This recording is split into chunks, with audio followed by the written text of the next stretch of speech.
Avant d'ouvrir ensemble l'évangile de notre Seigneur Jésus-Christ, j'aimerais que nous nous recueillions et que nous prions pour que Dieu bénisse sa parole pour chacun de nous maintenant. Nous voulons te remercier, Seigneur, pour ta présence au milieu de nous. Nous l'avons chanté tout à l'heure et c'est une réalité. Tu as dit, là où 2 ou 3 sont assemblés pour mon nom, je suis au milieu d'eux. Cette parole est vraie. Elle est vraie dans le monde entier, partout où des croyants sont rassemblés de tout leur cœur au nom de Jésus. Nous croyons que tu es ici et que ta volonté est de faire du bien. Ta volonté est de manifester tes œuvres pour le bonheur, la délivrance, la guérison, le salut de tous ceux et de toutes celles qui ont besoin de ta grâce. Ce jour est un jour de grâce encore. Tu veux manifester ton amour, ta miséricorde, ta compassion.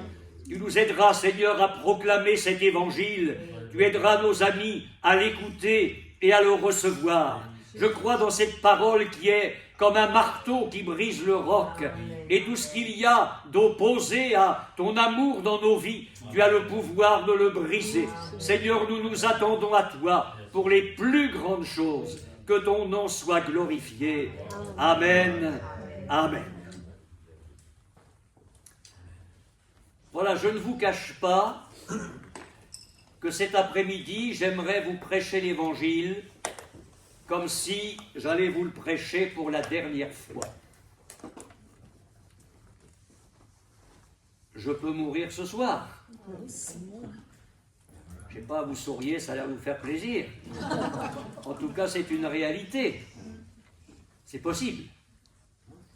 Donc, je voudrais prêcher d'une telle manière que si je me présentais devant Dieu, il n'est pas à me reprocher de ne pas vous avoir dit tout ce qu'il fallait dire pour que vous soyez sauvés.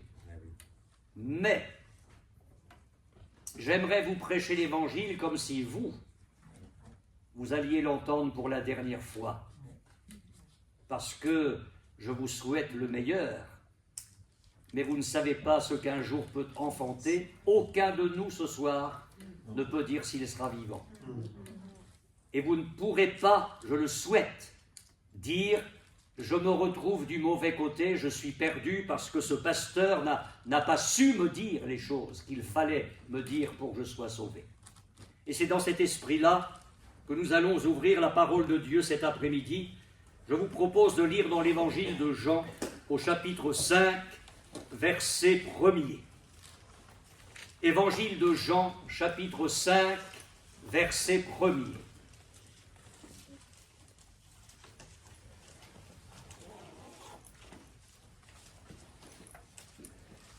Après cela, il y eut une fête des Juifs, et Jésus monta à Jérusalem. Or, à Jérusalem, près de la porte des brebis, il y a une piscine qui s'appelle en hébreu Bethesda et qui a 5 portiques.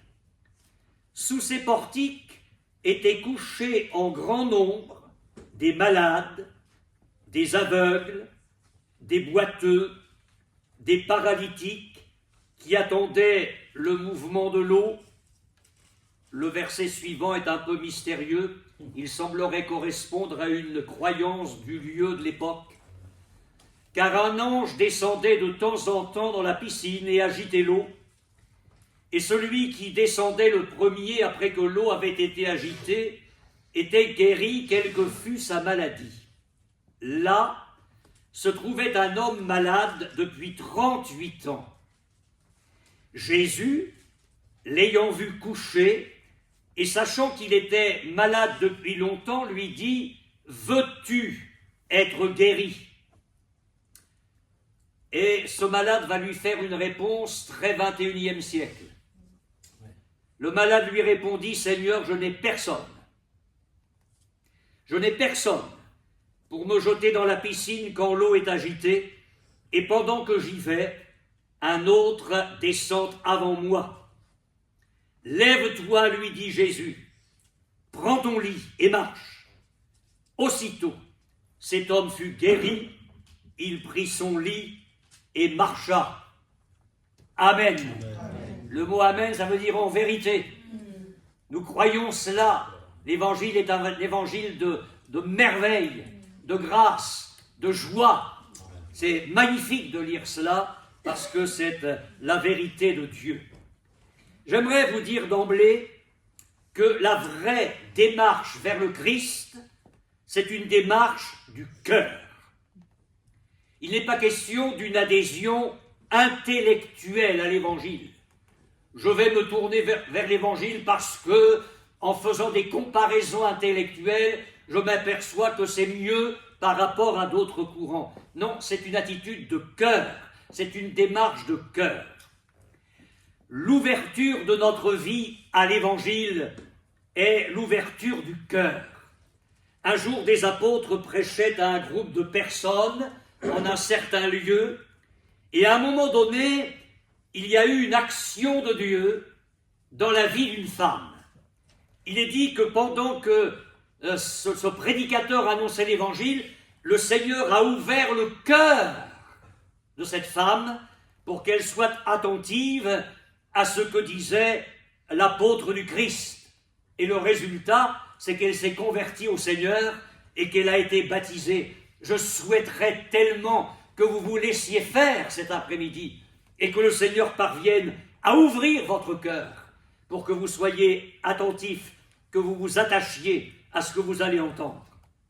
La vraie repentance, elle vient d'un cœur qui est vivement touché. Alors que le jour de la Pentecôte, l'apôtre Pierre prêchait à une foule de plusieurs milliers de personnes, la Bible nous dit qu'à un moment donné, ces gens ont eu le cœur vivement touché. Le cœur.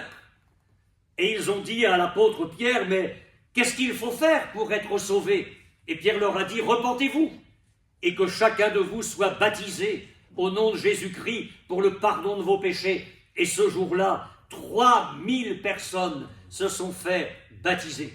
La repentance, ce moment où on se reconnaît pécheur devant Dieu, est une affaire de cœur. La vraie conversion à Dieu n'est pas une décision intellectuelle, mais c'est une démarche du cœur. Et c'est tellement vrai que dans la Bible, à un moment donné, Dieu parle et il dit à quelqu'un en particulier, « Mon fils, donne-moi ton cœur. » Ton cœur. La vraie foi, c'est celle du cœur. Ça ne peut pas être une foi intellectuelle.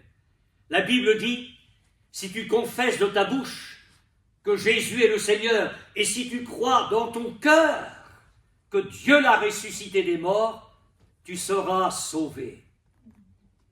Et je dirais même que la vie d'un vrai croyant, d'un chrétien, est vécue avec le cœur.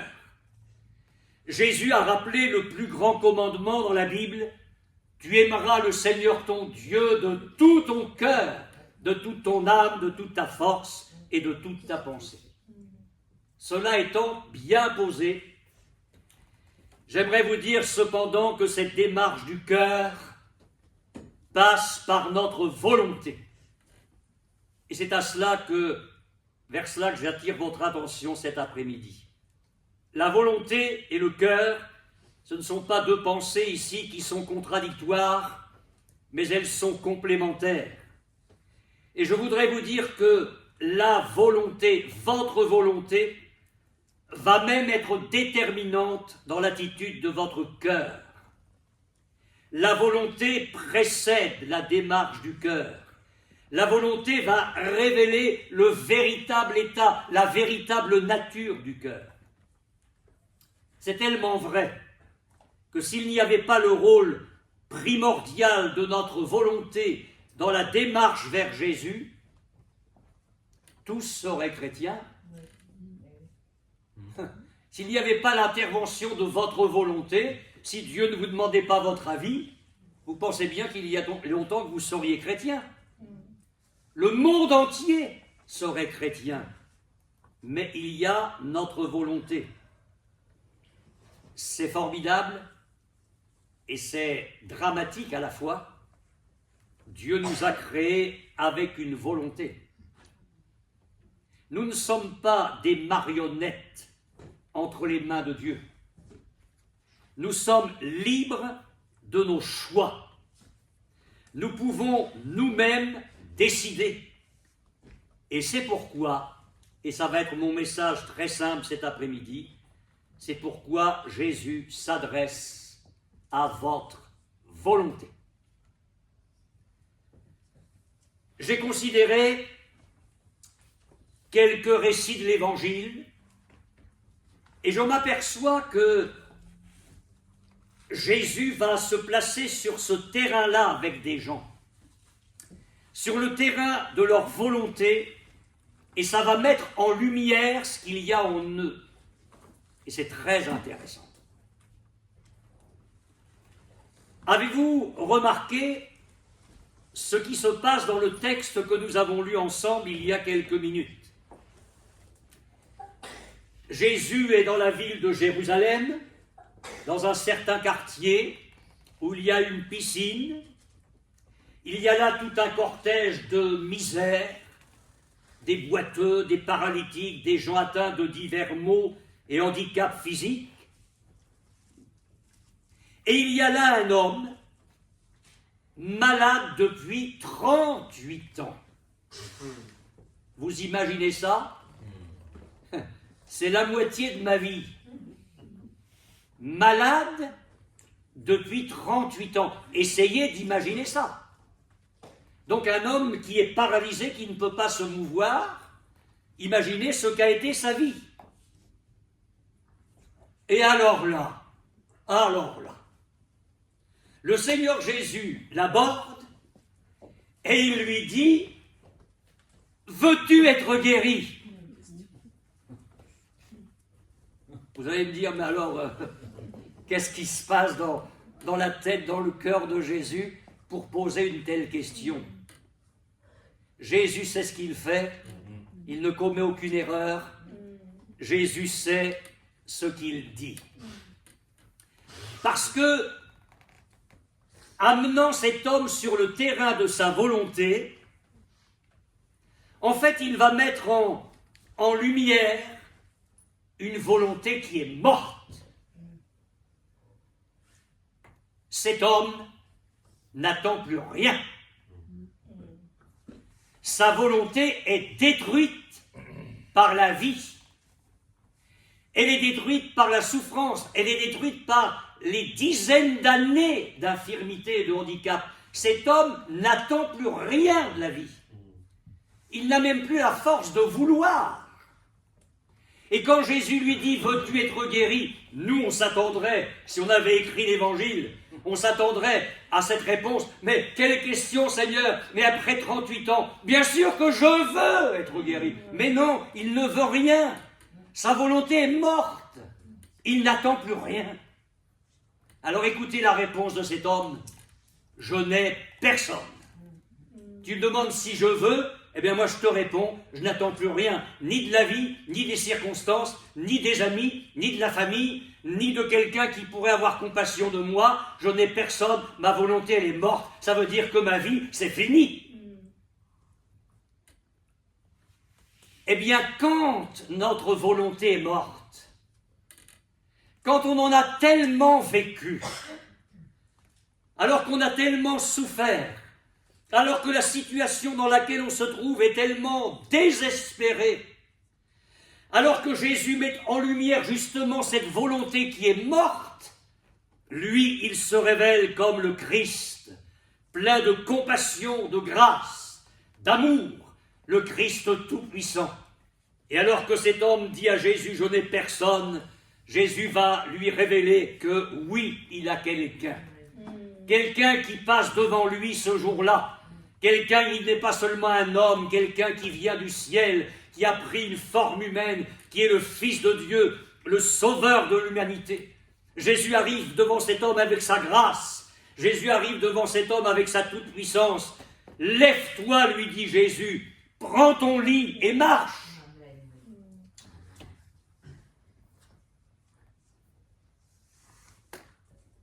Cet homme n'a rien eu à faire. Rien. Quand on va le retrouver plus tard dans le temple, et qu'on lui a même lui posé des questions, et il dit, mais comment ça se fait que tu prends ton lit, que tu marches, toi? L'homme qu'on appelle Jésus, il n'en sait pas plus que ça. L'homme qu'on appelle Jésus m'a dit de me lever, de prendre mon lit et de marcher. Et ce qui s'est jamais passé en 38 ans, ça s'est passé miraculeusement. Subitement, j'ai senti une puissance dans mon corps et j'étais capable de bouger mes bras, mes jambes, mon être entier. J'ai eu la force de prendre mon grabat et de marcher. Cet homme n'a pas prié. Il n'a même pas eu à croire. Il n'a rien eu à faire. Vous ne trouvez pas que Jésus est merveilleux? Amen. Quand notre volonté est morte, qu'on n'en peut plus, qu'on est au fond du fond, Jésus le sait. Et à ce moment-là, nous n'avons qu'à nous laisser faire. Nous n'avons qu'à nous laisser faire. Et alors, si rien ne se passe, c'est que vraiment, alors là, faut m'expliquer. Et puis, il y a autre chose. Un jour, Jésus sort d'une ville appelée Jéricho. Il passe là sur le chemin et il y a 2 aveugles. Les aveugles entendent que c'est Jésus qui passe et ils en savent assez, eux, pour savoir ce que Jésus a fait dans la vie des autres. Et ils se disent, ça c'est notre occasion, il ne faut pas rater ça, parce que demain ce sera peut-être trop tard. Alors que Jésus est là, suivi par une grande foule, ces 2 aveugles se mettent à crier Jésus, fils de David, aie pitié de nous. Et ils ont dû y aller, ils étaient aveugles, mais ils n'étaient pas muets. Hein. Et ils ont dû y aller, parce qu'il y a des gens qui ont dit, vous nous cassez les oreilles, taisez-vous, on vous a assez entendu. C'est pas moi qui l'invente, l'évangile dit, plusieurs voulaient les faire taire. Mais vous savez, quand il y a la détresse dans le cœur, c'est pas facile de faire taire quelqu'un qui veut saisir son occasion. Alors ils ont crié beaucoup plus fort. Et j'ai envie de dire Alléluia. Ils ont crié beaucoup plus fort, Seigneur, aie pitié de nous. Alors Jésus s'est arrêté. Il aurait pu s'arrêter la première fois, mais il veut quand même voir si vraiment on a envie de lui. Alors il s'arrête et il les appelle. Alors on aide certainement les aveugles à venir jusque devant Jésus. Enfin, Jésus aurait pu aller jusqu'à eux quand même. Hein. Non, mais Jésus veut savoir ce qu'il y a dans notre cœur. Alors on les amène jusque devant Jésus. Et là, franchement, Jésus dit à ces 2 aveugles, que voulez-vous que je vous fasse? Vous trouvez pas ça bizarre? Jésus, à nouveau, amène ces hommes sur le terrain de leur volonté. Et là, c'est pas comme avec l'homme de 38 ans. Parce que pour l'homme de 38 ans, la volonté, elle est morte. Là, elle n'est pas morte puisqu'ils ont prié, ils ont crié. Alors là, nous apprenons autre chose avec Jésus. C'est qu'il va tester ce qu'il y a en amont de la volonté. Que voulez-vous que je vous fasse? Et en amont de la volonté, il y a ce que je vais appeler cet après-midi une mesure de foi.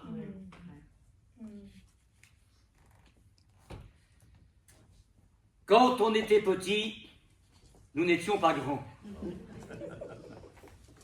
Et il nous arrivait, je ne sais pas à vous, de faire les courses pour maman avec un petit peu de piécettes dans la main. Et il arrivait, à moins que je sois le seul, que maman dise avec le reste, tu peux t'acheter des bonbons. Ça vous est jamais arrivé, ça? Ouais. C'est pour ça que vous avez des problèmes avec les dents. Alors on arrivait chez le commerçant, on achetait ce qu'il fallait pour maman, et on disait, maintenant je veux des bonbons. Mais combien tu veux? Alors on mettait, enfin moi c'est ce que je faisais, on mettait le tas de pièces, et il dit, j'en veux pourtant. Bah oui. Alors la commerçante était obligée de compter, et en fonction des pièces, elle donnait ce qu'il fallait. Que voulez-vous que je vous fasse? Bah, renverse ta foi, puis on va voir. On va décider ensemble ce qui va se passer.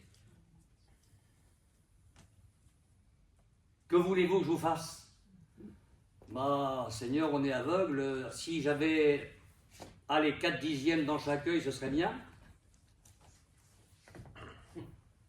Tu me remets un œil. Déjà, un œil, c'est mieux que d'être aveugle. Mais Seigneur, derrière notre volonté, là, aujourd'hui, il y a une foi totale en toi. Que nous recouvrions maintenant la vue. Et c'est à ce moment-là seulement que l'Évangile précise que Jésus, ému de compassion, a touché leurs yeux et qu'il leur a dit « recouvrez la vue ». Et ils ont vu clair entièrement ce jour-là. Que voulez-vous que je vous fasse? C'est ce que Jésus vous demande cet après-midi. Alors c'est facile de répondre « ah, bon, moi je veux ça ». Bien sûr des choses sensées qui sont en accord avec ce que Jésus veut faire de bien. Mais est-ce que derrière l'expression de notre volonté, il y a la foi pour ça? À partir du moment où Jésus a pu tester la mesure, la dimension de notre foi, il va agir en conséquence. Et puis, il y a aussi la volonté pleine, mais derrière l'incapacité d'agir comme nous le voulons. Et il y a cette incapacité à pouvoir être et faire ce que nous voulons, et sachons être bien, parce qu'un homme de la Bible a dit ceci, je ne sais pas si c'est votre cas, j'ai la volonté, mais non le pouvoir de faire le bien. Je ne fais pas le bien que je veux, et je fais le mal que je ne veux pas. Mais qu'est-ce qui se passe dans l'être humain pour qu'on en soit là? Avoir la volonté de ce qui est convenable, de ce qui est bon, de ce qui est sain, de ce qui est pur. Et en fin de compte, ne pas pouvoir faire ce que nous voulons et que nous savons être bien.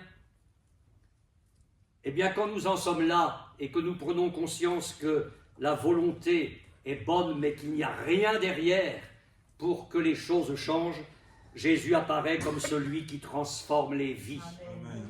Jésus pardonne les péchés. Jésus libère des chaînes, des passions. Combien de maris pourraient dire cet après-midi, mais je voudrais ne plus boire? Un jeune, pas forcément dans cette salle, mais combien de jeunes pourraient dire « mais je voudrais ne plus me droguer ». Un mari violent pourrait dire « mais je ne veux plus battre mon épouse ». Mais c'est plus fort que moi, il y a des pulsions en moi, il y a des choses mauvaises en moi. J'ai la volonté, mais je n'ai pas le pouvoir. Et c'est à ce moment-là que Jésus apparaît comme celui qui transforme les vies. Il fait d'un blasphémateur un adorateur. Il fait d'un incrédule un homme de foi, d'un être souillé. Il en fait un chrétien purifié, d'une prostituée. Il en fait une sainte. Nous voyons cela dans l'Évangile.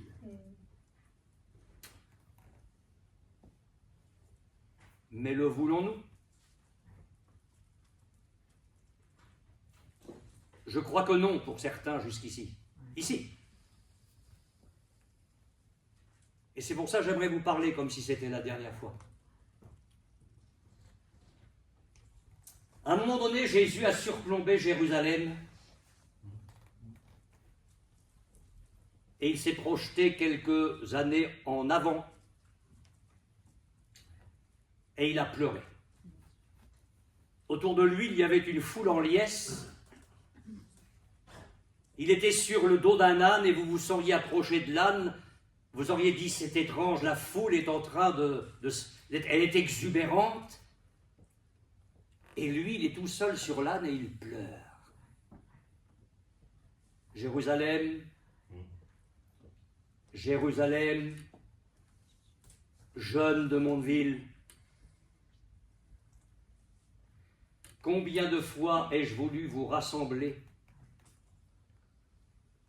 comme une poule rassemble ses poussins sous ses ailes.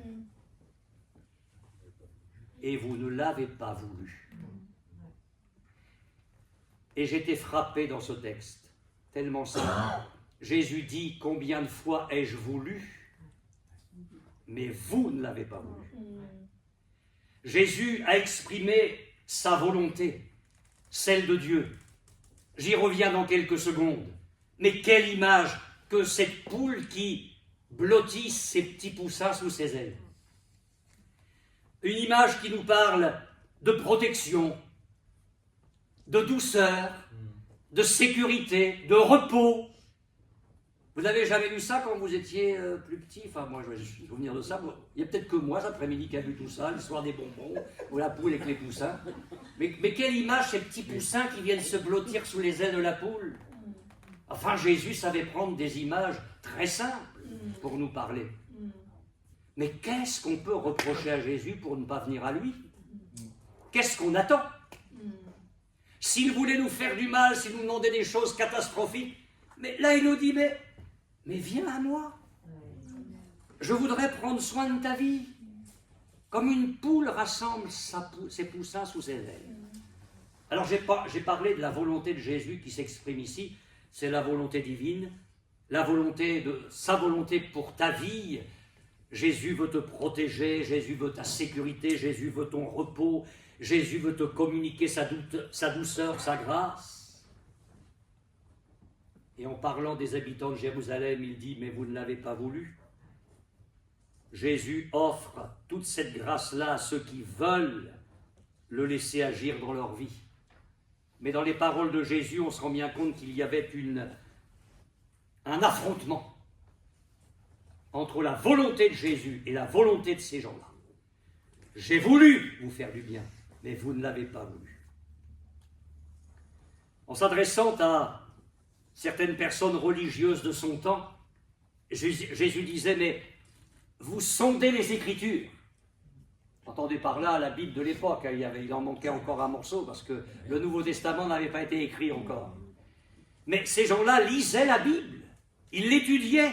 Et Jésus dit, mais vous sondez les Écritures parce que vous pensez avoir en elles la vie. Et moi je suis la vie. Et vous ne voulez pas venir à moi pour avoir la vie. Mais quand on lit la Bible, on parle de Jésus partout. Et on découvre qui est Jésus, celui qui nous donne la vie véritable. Vous pensez avoir en elle la vie, mais découvrez que toute cette Bible parle de moi. Comment ça se fait que vous la lisez, vous venez réunion après réunion, mais si vous ne voulez pas de l'évangile, restez chez vous. Pourquoi vous venez écouter un évangile dont vous ne voulez pas? C'est ce que Jésus semblait dire. Pourquoi est-ce que vous êtes là avec la foule à écouter mes paroles, puisque vous ne voulez pas venir à moi pour avoir la vie? Il nous donne la vie. Amen. Vous savez à qui ressemble quelqu'un qui lit la Bible et qui ne veut pas venir à Jésus? Quelqu'un qui vient aux réunions, qui entend le pasteur Balière tous les dimanches après-midi et qui ne veut pas se convertir. Cette personne ressemble à quelqu'un qui a acheté un meuble assez complexe, qui a une notice pour construire le meuble. Alors là, je vais prendre un exemple vraiment formidable, une notice claire, une notice simple, et il suffit que vous lisiez la notice pour construire ce meuble complexe. Mais sans la notice, c'est pas possible. Mais écoutez, il faut m'expliquer pourquoi alors vous achetez le meuble. Parce que vous lisez la notice, je veux pas. Bah, tu restes avec ton meuble en 1000 morceaux, quoi, c'est tout. Quelqu'un qui lit l'évangile, qui vient l'écouter, mais qui ne veut pas venir à Jésus, ressemble à un égaré qui dit, mais où je suis là? Et qui arrête sa voiture, qui déplie la carte routière. Ah oui, c'est ça. Ah oui, c'est ça, cette route-là qu'il faut que je prenne pour arriver à bonne destination. Ben, je veux pas. Là, il faut m'expliquer. Vous ressemblez à un malade qui lit l'ordonnance du médecin, l'ordonnance qui, s'il l'applique, va le sortir d'affaire, et qui se dit, non, je ne veux pas. Jésus disait, vous ne voulez pas venir à moi pour avoir la vie. Et je termine avec une image employée par Jésus. Je ne sais pas quoi vous dire pour vous donner envie de venir. Je vous ai tout dit. Jésus a comparé le royaume des cieux, c'est-à-dire la vie avec lui, présente, et puis bientôt là-haut. Il a dit, le royaume des cieux, et il savait prendre des images pour nous parler, pour nous donner envie. Le royaume des cieux est semblable à un roi qui fit des noces pour son fils. Déjà, c'est intéressant, on ne va pas à un enterrement. Les noces, ça me parle d'amour, ça me parle de joie, ça me parle de bonheur, ça me parle de quelque chose qui se construit, qui commence. Alors le roi a les moyens, il organise un festin, c'est ce que Jésus en parle, hein. Il organise tout ça et il y a de l'abondance. Il a tué ses bœufs, ses bêtes grasses, il a tout préparé pour que ce soit une belle fête, pour que ceux qui vont venir soient rassasiés, profitent un maximum de cette fête. Et il envoie ses serviteurs appeler ceux qui étaient invités aux noces. Et il y a cette petite phrase terrible dans la bouche de Jésus, et ils ne voulurent pas venir. Mais il ne fallait pas payer. On n'y allait pas pour souffrir. On n'y allait pas pour endurer toutes sortes d'épreuves. On allait à une noce. Ils ne voulurent pas venir. Faut-il que le cœur humain soit tordu? J'aimerais vous dire que Jésus ne vous appelle qu'à de bonnes choses. C'est comme si vous étiez invité à des noces. Il vous invite à l'amour, à la joie, à l'abondance. Il veut rassasier votre vie. Ils ne voulurent pas venir. Alors je vais conclure avec 2 versets de la Bible. Ils sont très négatifs et c'est volontaire de ma part. J'aimerais tellement qu'ils restent gravés dans votre cœur. Dieu dit dans la Bible, ils prennent un visage plus dur que le roc. Ils refusent. C'est bien une question de volonté. Ils refusent de se convertir. Et puis cet autre texte où Dieu dit, ils persistent dans leur tromperie, et à nouveau il dit, ils refusent de se convertir. Je ne peux pas décider pour vous. Je ne peux pas vouloir pour vous. J'aimerais simplement vous poser une question cet après-midi, chacun y répond dans le cœur. Vous posez cette question, que voulez-vous maintenant? Que voulez-vous? Que déciderez-vous? C'est une affaire entre le Seigneur et nous.